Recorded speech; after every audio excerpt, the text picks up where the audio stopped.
ang ating mahal na Panginoon. And God bless you po, beloved preacher, beloved brother Daniel Libesa, sa pagpapaliwanag po ng pagbigay at sa mga kapatiran na patuloy na nagbibigay po ng kanila po ikapothandog.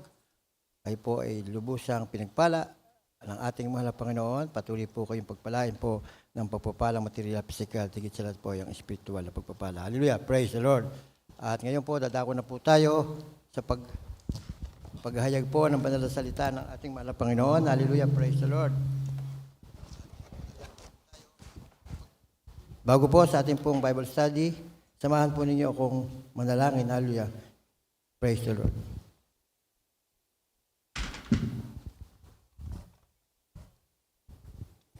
Heavenly Father, in your holy and mighty name, our Lord Jesus Christ, and through the living prayer of our beloved pastor, we all humbly come on your throne of grace, asking for your forgiveness from all of our sins that we have committed against you, Lord. Yes, Lord, we always displease you in so many ways. Please forgive us. Have mercy, have pity upon us. Cleanse us, O Lord, with your most precious blood that was shed in the cross of Calvary. Create in us a new clean heart, a new mindset that will do your will until you return. Lord, fill us all with your Holy Spirit and make us all worthy of your calling for your kingdom. Father God, we ask you to bless and anoint your holy word that we're going to share in this Bible study. Be with us and guide us. We can do nothing without you, Lord. I also ask you, Father, to bless and anoint every single word that will come out from my lips, and let it be a blessing to each and every one of us. Give us all wisdom to comprehend and understand your holy word. I ask you also, Father, to open our spiritual eyes to see and our ear to hear. And bless us, Lord, a heart that will obey your commands. This is we pray in your holy and mighty name, our Lord Jesus Christ. And through the reading prayer of our beloved pastor, we bind and rebuke all power of darkness, doubts, unbeliefs, hindrances, distraction. Cast out in Jesus' name. Amen, amen. Hallelujah. Praise the Lord. Hallelujah. Praise the Lord. And first and foremost, I would like to give the highest praise, the highest worship, the highest glory, and everlasting thanksgiving to our Lord of Lords, King of Kings, ever dearest Jesus. And I would like also to give my greetings and double respect to our parents in the Lord, that we always remember and cherish the loving memories and teachings of our beloved Pastor Evangelist Ustad Almeida and our beloved Assistant Pastor Lina C. Almeida. Greeting also to our beloved Almeida family, beloved children of our beloved Pastor, and to all our preachers. Palain po kayo ng ating mahal na Panginoon. Also with our workers at mga beloved brethren, and also to our webcast viewer. God bless you all po for being with us, glorifying, honoring, worshiping, and praising our Lord Jesus Christ through webcast live. Hallelujah. Praise the Lord. Tayo po ay tuloy-tuloy na po. Ating pong pamagatan ng ating pong pag-aaralan ngayong gabing ito, God's goodness. Kabutihan ng Diyos. At bilang paumpisa, ating pong basahin ang unang sulat, ang ating pong unang Bible verses sa Genesis chapter 3 verses 1 to 7.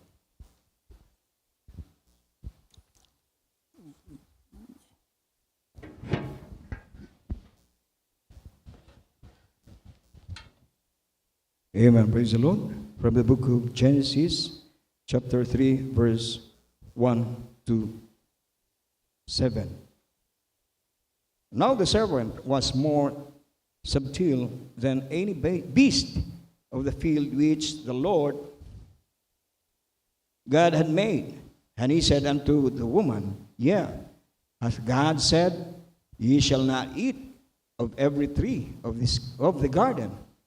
And the woman said unto the serpent, We may eat of the fruit of the trees of the garden, but of the fruit of the tree which in the midst of the garden God had said, Ye shall not eat of it, neither shall ye touch it, lest ye die.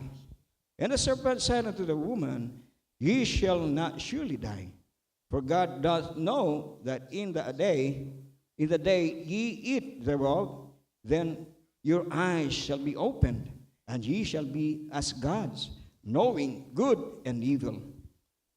And when the woman saw that the tree was good for food, and that it was pleasant to the eyes, and a tree to be desired to make one wise, so she took of the fruit thereof, and did eat, and gave also unto her husband with her, and he did eat.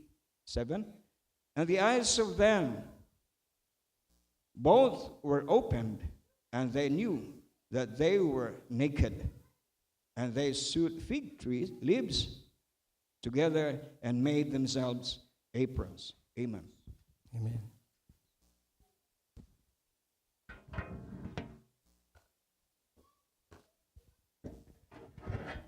Sa aklat ng Henesis Kapitulo 3, 1:7, ang ahas nga ay lalong tuso kaysa alinmang mga hayop sa parang na nilikha ng Panginoon.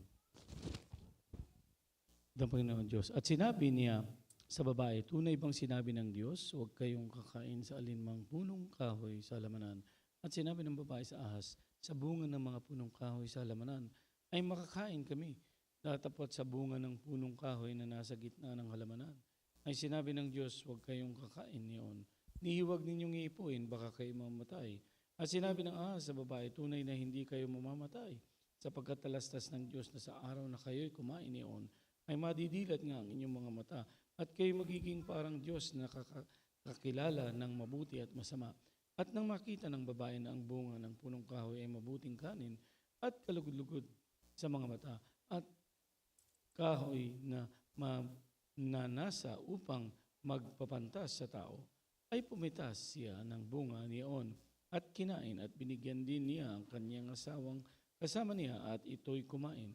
At nadilat kapwa ang kanilang mga mata at kanilang nakilalang sila'y mga hubad at sila'y mahi ng mga dahon ng puno ng igos at kanilang ginawang panapi. Amen. Amen. Puri po, balansalita natin mga Panginoon. God bless you po, beloved preacher, for reading the holy word of our love. Ating pong palakpakan po, isang malakas na palakpak po, ang ating pong pinakamamahal na Panginoong Kristo sa kanyang banal na salita na pinaalam nila sa atin. Hallelujah, praise the Lord.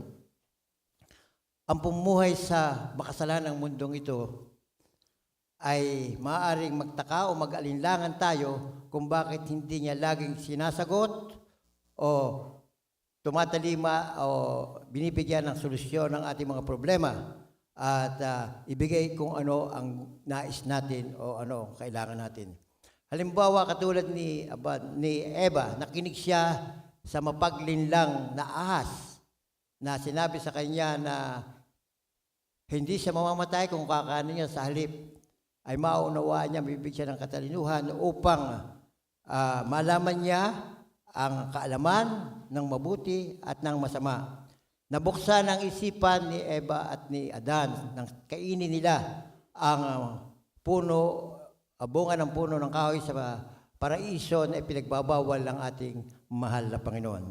Bakit ipinagbawal ng mahal na Panginoon ang bunga ng punong iyon na huwag kainin ni Eva at ni Adan?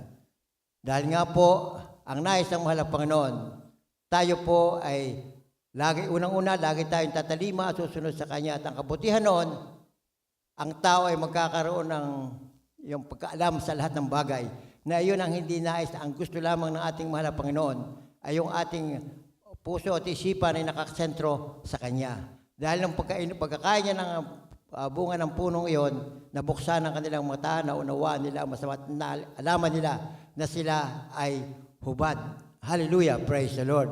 Kaya po, nalaman nila ang katotohanan sa pamamagitan ng hindi pagtalima dahil ang nais ng ating mga wala tayong gagawin kundi tumalima. At yun nga po, kaya nagkaroon ng kasalanan ng tao dahil sa hindi pagsunod ni Eva at ni Adan sa utusan ngayon. Hallelujah, praise the Lord.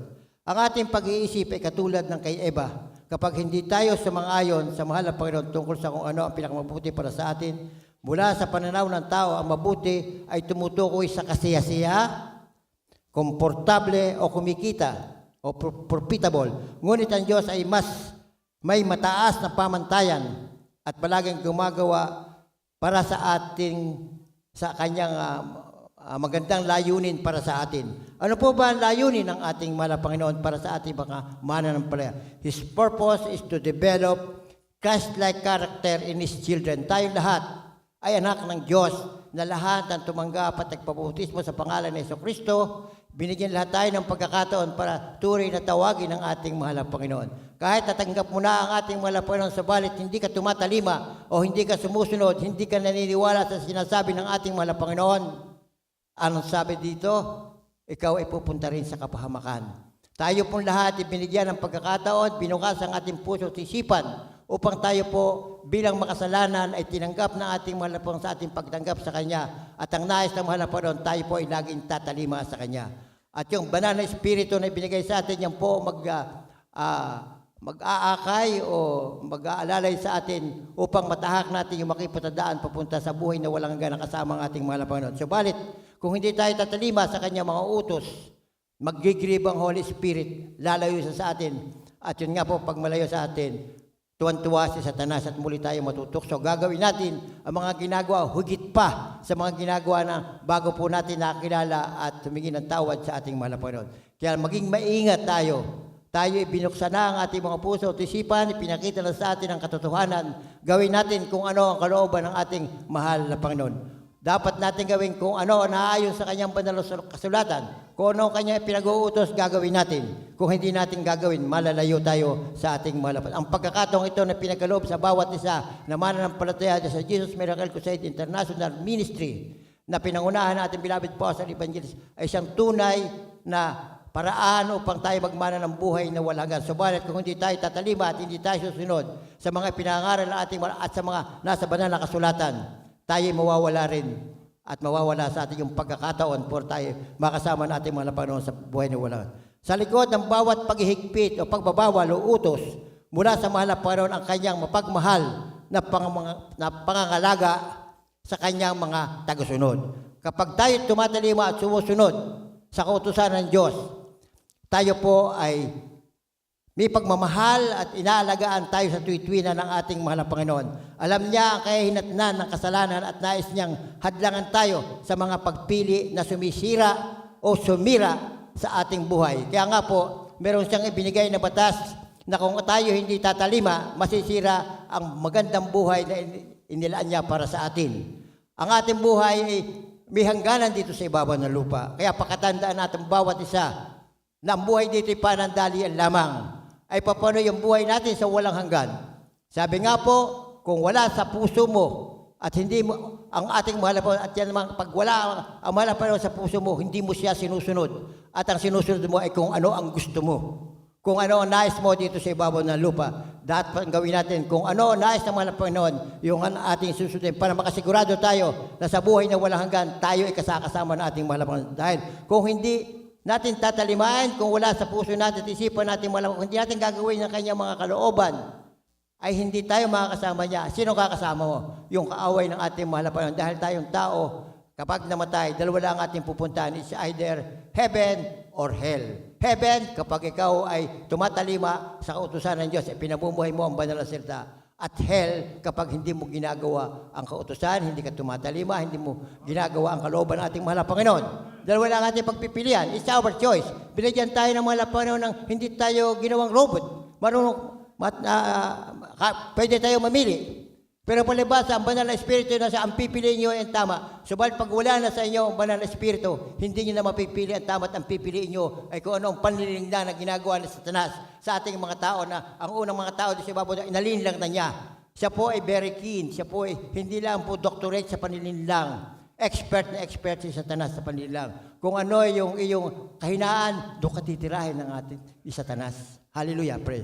Kaya po pag-ingatan natin at laging nakatuon ang ating puso at isipan at huwag natin kalilimutan na lagi ka magpuri at manalangin sa ating magkaroon kayo ng one-on-one na relationship sa ating mahal na Panginoon sa pamamagitan po ng ating pananalangin upang tayo po ay laging gabay at patnubayan ng ating mahal. Mahal na mahal tayo ng ating mahal na Panginoon. Kaya tinuturo niya lahat sa ating mga mananampalataya ang dapat natin gawin para huwag tayo mawalay sa ating mahal na Panginoon. Parehong natutunan ni Eva at Adan ang pamamagitan ng pagsuway na alam ng Diyos kung ano ang pinakamahusay May pagkakataon tayong araw-araw na matuklasan ang kanyang kabutihan sa pamamagitan ng pakikinig ng kanyang tinig. Paano natin mapapakinig yan? Sa pamamagitan ng kanyang pagsunod sa kanyang mga utos, pagtitiwala sa kanyang karunungan. Kaya kinakailangan natin, marunong tayo makinig. Ang nakikinig ay tumatalima, susunod sa mga utos. Hallelujah. Ang pagsunod sa kanyang mga utos ay po ang pakikinig. Nakikinig tayo. Hindi yung napapakinggan mo lang din. Pag napakinggan mo sa kaliwa, lalampas lang din sa kanan. Kinakailangan, ipamuhay mo kung ano napakinggan mo. At gawin mo kung ano, ang tama na naayon sa kalooban natin. At magtiwala tayo sa karunungan ng ating mga lapang. Siya ang may gawa ng langit at siya ang pinakamatalino sa lahat ng nasa langit at nasa lupa at nasa ilalim ng lupa. Alam niya lahat. Kahit nga kung ano ang ating iniisip, kung ano ang alam ng ating mahal na Panginoon. Ang nais ng ating mahal na Panginoon, lagi natin siyang papupuri at pasasalamatan. Karaniwan yung iba kahit dumadalo sa mga ganitong gawain para humingi ng ganire, humingi ng ganito, bigyan ako ng pagpapala, maging matagumpay ako sa mga ginagawa. Tayo pumaparito sa banal na gawain upang ating papurihan lang ang ating mahal na Panginoon. At alam ng mahal na Panginoon ang ating mga pangangailangan. Kasi patuloy natin papupurihan, itataas natin ang kanyang marilang at tayo tatalima. Nasa pa lamang na yung puso ay pagkakalob. Sinabi po yan sa Psalms 37:4 na kapag napaluguran natin mahal, nasaan ang ating puso ay pagkakalob sa. At sinabi rin ating mahal na Panginoon na kung ating pamumuhay ang kanyang banal sa, kung tayo kung kanyang banal na salita ay ating gagawin, ayun nga, ibibigay ang kaanuman ating hininala ayon sa kalooban ng ating mahal na Panginoon. Hallelujah, praise the Lord. Kaya po yun po ang ating maging kaluguran tayo sa lahat ng ating mahal na Panginoon. At lahat na mga pagpapala ay pagkukulob sa material, physical, tingin po ay ang espiritual na pagpapala. Basahin po natin yung next verse po natin, Psalms 31:19-24.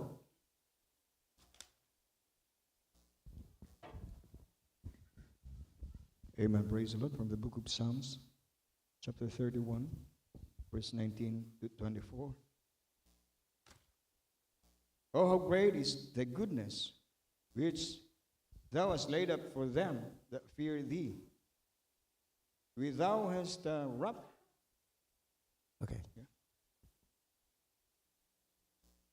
Oh, how great is the goodness which thou hast laid up to them that fear thee, which thou hast wrapped them for the trust in thee before the sons of men. Thou shalt hide them in secrets of thy presence from the pride of man. Thou shalt keep them secretly in pavilion from the strife of tongues. Blessed be the Lord, for he hath showed me his marvelous kindness in his strong city. For I said, in my haste, I am cut off from before thine eyes. Nevertheless, thou heardest the voice of my supplication when I cried unto thee. O love the Lord, all ye his saints, for the Lord preserveth the faithful, and plentifully rewardeth the proud doer. Be of good cheer, and he shall strengthen your heart, all ye that hope in the Lord. Amen. Pakibasa po sa Tagalog. Sa aklat ng Salmo Kapitulo 31, 19 hanggang 24, matahimik nawa ang mga sinungaling, 19, O pagkadakila ng iyong kabutihan, na iyong iningatan para sa kanila na nangatatakot sa iyo, na iyong ginawa sa kanila na nagsisipagkanlong sa iyo, sa harap ng mga anak ng mga tao. Sa lihim ng iyong harapan ay iyong ikukubli sila. Sa mga banta ng mga tao, iyang iingatan silang lihim sa kulandong mula sa mga talas ng mga dila. Purihin ang Panginoon sapagkat ipinakilala niya sa akin ang kanyang kagilagilalas na kagandahang loob sa isang matibay na bayan. Tungkol sa akin, sinabi ko sa aking pagmamadali na hiwalay ako sa harap ng iyong mga mata. Gayumay dininig mo ang tinig ng aking mga pamamanhik nang ako'y dumaing sa iyo. O ibigin niyo ang Panginoon ninyong lahat na mga banal niya. Pinalalagi ng Panginoon ang tapat at pinanghihigantihang lubos ang manggagawang palalo. Kayo'y mga pakalakas at mga dalang tapang ang inyong puso. Kayong lahat na nananagsisi asa sa Panginoon. Amen. Amen. Purihin po ang banal na salita ng ating mahal na Panginoon. God bless you po, beloved preacher, for reading the holy word of our loving. Hallelujah. Praise the Lord. Kapag masaya ang ating buhay, madali nating purihin ang Diyos dahil kitang-kita ang kanyang kagandahan loob. Ngunit, ang pagkilala sa kahirapan bilang nagpagpapahayag ng kanyang pangangalaga ay mahirap. Yung halimbawa, nakakaramdam tayo ng kahirapan, may mga prayers tayo na ating hiningi na hindi masunod. Subalit, napakahirap ang mga bagay nito at akala hindi tayo napapakinggan ng ating Panginoon. Unang-una, kaya hindi napapakinggan ng ating mga Panginoon ang ating panalangin kahit na ito'y naayon sa ay ang nais niya ay ang ikay mapabuti. Maaari ang hinihiling mo ay makakapagpasama sa iyo o maaaring hindi pa panahon para ipagkalob sa iyo dahil may kanyang oras na ipagkakalob mas matalino o malabak sa atin. Wala tayong kamalayan sa kahabagan at katalinuhan ng ating mahal. Alam niya kung ibibigay agad sa iyo ay may masamang mangyayari o hindi magiging kaluguran sa iyo o maaaring pag ang hiningi mo kayamanan, maaaring kayo mawala sa kanya dahil napakarami mga ibang mananampalataya na binigyan, pinagkalooban ng salapi o kayamanan, subalit na makamtanan nila ang kanilang ninanais na iwanan. Umiwalay na sila, hindi na sila marunong magpuri o dumalo sa mga ganitong gawain. O, maaaring, kaya hindi tumatalim, meron ka mga unconfessed sin. Yung alam mong kasalanan, hindi mo naibubunyag sa atin mo, inihingi mo ng tawad. Kaya maaaring kaya hindi nasusunod o natatalim o nabibigyan ka ng katugunan sa iyong panalangin. Basta ang madaling sabi, walang nais ang malapang ng pundi sa ating kabutihan. Hallelujah! Praise the Lord! Sa mahihirap na panahon, kailangan nating ipalala sa ating sarili ang talata ngayon na nagsasabi sa atin ang mahal na Panginoon ay nag-iimbak ng kabutihan para sa nagtitiwala at sumusunod sa Kanya. Ano nag-iimbak? Tinitipo ng mahal na Panginoon at pinalalakas na ngayong pananampalataya para pag ipinagkaloob sa iyo, kahit na ipagkaloob sa iyo pagpapala, ay siguradong siya pa rin ang papapurihan mo at luluwalatiin at dadakili at sasambahin sa Espiritu at katotohanan. Kung nadarama natin na siya ay mabait lamang kapag ang pangyayari ayon sa ating kagustuhan, kung gano'n ay hindi natin naiintindihan ang kanyang kalikasan. Ang kalikasan ng mahal na Panginoon, ayaw niyang tayo mawawala sa kanyang harapan.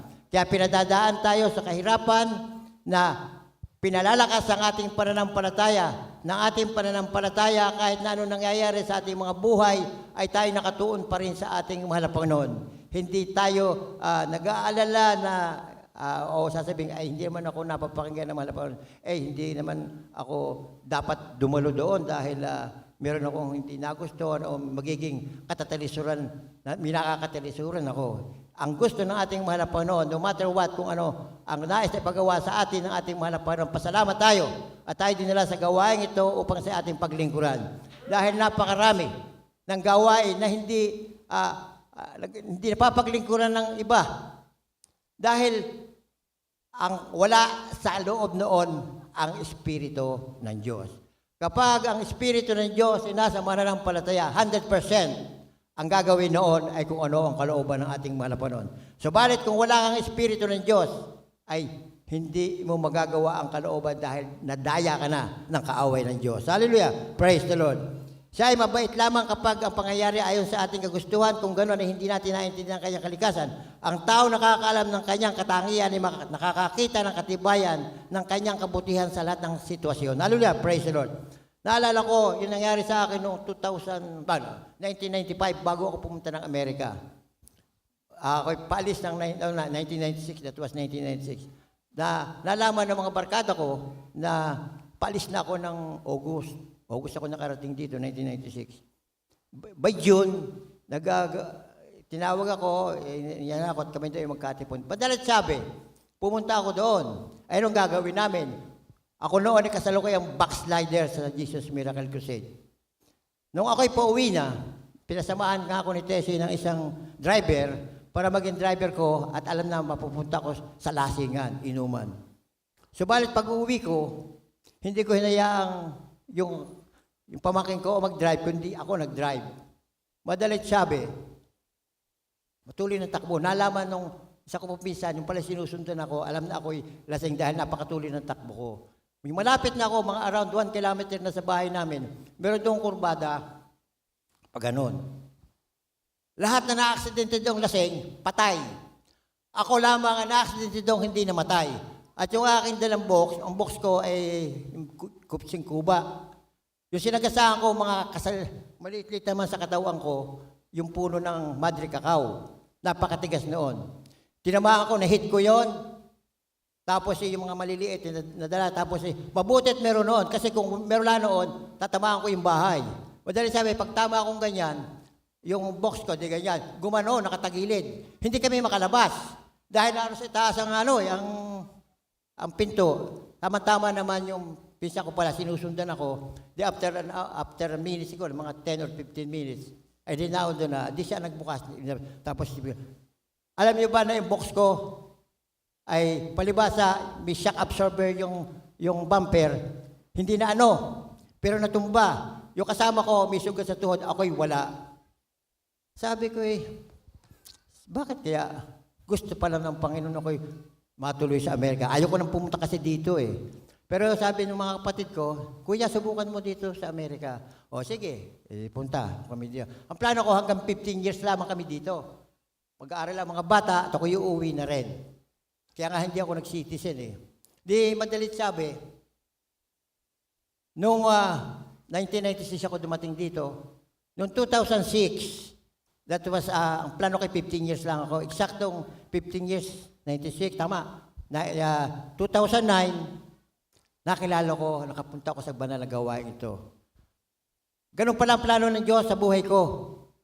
In-stack niya ako dito para ako'y magamit niya. Pinagpala ako na lubos, nakilala ko na lubusan ng ating mahal na Panginoon sa mahirap na paraan. At ngayon, wala na akong tinitingnan pang kabuhayan. Ang tinitingnan ko na lang ay mapaglingkuran ko at ang mahal na Panginoon. Sana huwag mawala sa puso ko at isipan ang ganong pagnanais ko na paglingkuran. Dahil ang ating mahal na Panginoon ay dadating na sa madaling panahon. Hallelujah! Praise the Lord. Kaya hindi natin lagi naiintindihan ang katotohanan ito. Nung tayo lumalaki o lumalago sa pananampalataya, ang layo natin ay maging masunurin sa Diyos upang hindi siya gumawa ng anumang masama sa atin. Ngunit ang mahirap at masakit na ang sitwasyon sa aming buhay, sa ating buhay, ay maging hadlang sa ating pag-unawa. Ngayon, sa ating pagbabalik tanaw, makikita natin ang kanyang pagmamahal at karunungan na nagpapahintulot at paggamit ng mga pagsubok na iyon upang hubugin ang ating pagkatao. Sa daming mga kapigatian na dumating sa buhay, nahubog. Pinubog ako ng mahal na Panginoon dahil alam na mahal na Panginoon matigas ang aking ulo, stubborn. Subalit, dahil sa mga maraming pagsubok, nahubog ang isipan ko at hanggang sa paglilingkod siya. Hindi ako perfecto, pero nasa stage ako na ako'y piniperfect ng ating mahal na Panginoon. Purihin po ang ating mahal na ganyan kabuti ang ating mahal na Panginoon. Ituon mo lamang ang iyong buhay sa Kanya at gawin mo ang Kanyang kalooban. Patuloy kang gagabayan at dadaling ka sa buhay na walang hanggan, na walang pwedeng humadlang sa iyo. Dahil siya ang gumagabay at bumapat at siya ang mabuting Diyos na ating nakilala sa gawain ito sa Jesus Miracle Crusade. Na pasalamat tayo sa ating mahal na Panginoon at binigyan tayo ng magulang sa Kanya na natuto, marunong, alam ang gagawin. Binigyan niya ng Espiritu na tayo maturuan at paalala sa atin, ipaalam sa atin ang tamang paglilingkod sa ating mahal na Panginoon. Ngayon, kapag ginagawa ng Diyos ang isang bagay na hindi natin gusto, ibinubuhos natin ang ating puso sa Kanya. Ano po ba yung pag hindi natin ibinubuhos? Kapag hindi gusto mo ang nangyayari, doon ka naninikluhod sa mahal. Ano pa Panginoon ang aking nagawang pagkukulang? Patawarin mo po ako, mahal. Tulungan mo po ako sa bahay. Hindi ka magdadalawang salita, tutulungan ka ng ating bahay. Dahil alam ng mahal na Panginoon kung anong puso mo. Kung ano laman ang puso mo na makakabuti siya, ipagkakaloob agad sa ng mahal na Panginoon. Subalit kung ano laman ang puso mo at ang isipan mo na hindi ipagkakaloob siya ng ating mo. Dahil mahal na mahal ka lang mahal na Panginoon. Katulad din ng mga ating mga anak, pagka yan kilala natin, yung habang maliliit pa, pag kami ginawang mali, ating pinapalo, o face the wall, o ating pinaparusahan. Bakit po? Dahil mahal natin. Ayaw natin gagawin niya uli yung kanyang mga ginawa na hindi kalooban ng nakakaalam sa ating mga anak. At sa ating naman mga mananampalataya na tinawag tayo yung children of God, ang ating Ama ay wala iba kundi ating Panginoong Jesucristo. Kung tayo nagkukulang at nagkakamali, i-check ka on the spot ng ating mahal. Hindi niya patatagalin. I-check ka. Hallelujah. Praise the Lord. At yan ang kabutihan ng ating mahal na Panginoon. at makikita ang kanyang pananaw at pakikinig. Napupuno tayo ng pasasalamat at pagtitiwala sa kanyang kalikasan. Kapag nangyayari, matututo tayo magtiwala, natututo tayo makinig sa ating mahal na Panginoon sa pamamagitan ng kanyang banal na salita, sa pamamagitan ng paglilingkod sa ating mahal na Panginoon, at pagkatapos ay handa tayong tanggapin ang kanyang matalinong pagpili sa ating buhay. Hallelujah! Praise the Lord! Ang pagpili sa atin ng ating mahal na Panginoon, isang pagpapala, bilang isang mananapala, bilang isang makasalanan. Tayo lubos na makasalanan. Binigyan tayo ng pagkakataon ng ating mahal na Panginoon na makakilala siya at may pumuhay natin ang kanyang banal na salita, na ayon sa kanyang banal na salita. Nabubuhay tayo sa ilalim ng proteksyon ng ating mabuting Diyos. Kapag iba ang sinasabi sa atin ng mga nangyayari, ng mga pangyayari at damdamin, umaasa na nalalaman natin sa buong araw, hanapin ang palatandaan ng kanyang pagmapagmahal na pangangalaga. Habang nagbabago ang ating pananaw kung saan tayo liliko, makikita natin ang kumpirmasyon na siya ay mabuti. Hallelujah! Praise the Lord! Ano ang pinakamabuti? Lagi kang magpuri sa ating mahal na Panginoon. Makikita mo ang kabutihan ng ating mahal na Panginoon. Hindi kanya pababayaan kahit ano pagdaanan mo dito sa ibabaw ng lupa ay hindi ka matitinag dahil ang mahal na Panginoon ay nasa iyo. Pag ikaw ay may karamdaman, humingi ka ng tawad agad sa ating mahal na Panginoon. Maaari nagkulong ka o nagkamali. Kapag ikaw ay may mga problema, humingi ka ng tawag. At ang number 1, lagi kang magpapasalamat sa ating mahal. Kung ikaw man ay dumadaan sa mga kapighatian o mga problema, pasalamatan mo siya dahil ito'y makakabuti sa iyo. At kung naman ay mga pagpapala, dapat din magpasalamat sa ating mahal na Panginoon. Kaya lahat na nangyayari sa ating buhay, masama o magaling, kinakailangan pasalamatan na ating mahal na Panginoon dahil sa nakakaalam sa ating buhay. Ikaw ay tunay na anak ng ating mahal na Panginoon dahil sa pananampalataya, kailanman hindi tayo pababayaan ng ating mahal. Ituturo sa atin ang tama, gagawin natin, at pati yung pagsunod sa Kanya ay ituturo din sa atin. Bibigyan tayo ng puso na sumusunod, tumatalima sa Kanyang mga utos. Hallelujah! Praise the Lord! Purihin po ang ating mahal na Panginoon at atin na pong alayan na isang makalangit na awitin ng ating mahal na Panginoon. Sana po mga binamahal na mga kapatiran, tayo po ay binatutunan na itanim natin sa ating puso na ang kabutihan ng Diyos ay para sa atin. Sinasabi na ng mahal na Panginoon, pinakikita ng ating mahal na Panginoon sa atin ang mga dapat natin gawin. Kaya huwag tayong lilihis sa kalooban ng ating mahal na mahal tayo ng ating mahal. Kaya nga binigay niya ang kanyang buhay sa krus ng Kalbaryo para sa atin at makilala siya. Hallelujah. Praise the Lord.